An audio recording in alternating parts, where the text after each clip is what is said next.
రాజ్యసభ ఎంపీల సాక్షిగా విజయసాయిరెడ్డి ఆంధ్రుల ఆత్మగౌరవాన్ని మంటగలిపారని టీడీపీ ఎంపీ సీఎం రమేష్ ఆరోపించారు.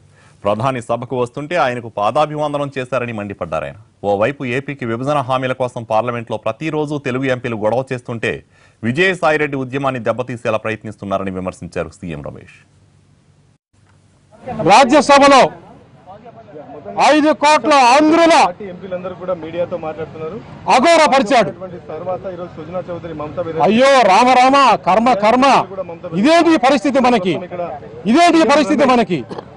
రాజ్యసభలో ప్రధానమంత్రి వచ్చేటప్పుడు, లోపలికి వచ్చేటప్పుడు విజయసాయిరెడ్డి పోయి ప్రధానమంత్రి కాళ్ళకు నమస్కారం పెట్టుకుంటే ప్రధానమంత్రి గారు ఇట్లా లేపి నిలబెట్టాడు అని ఇలా భుజం పైన తలబెట్టాడు.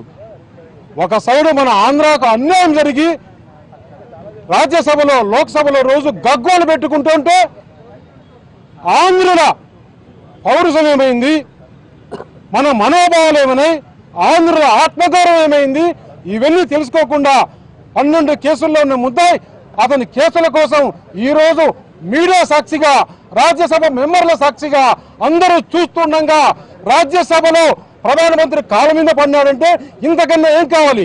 ఒక పక్క నువ్వు అవిశ్వాస తీర్మానం అంటావు, ఇంకొక పక్క ఎంపీలు రాజీనామాలు అంటావు, ఇంకొక పక్క ప్రధానమంత్రిని ఈరోజు అందరూ చూస్తుండగా కాళ్ళు పట్టుకున్నావంటే నీ సొంత విషయం కాదు ఇది.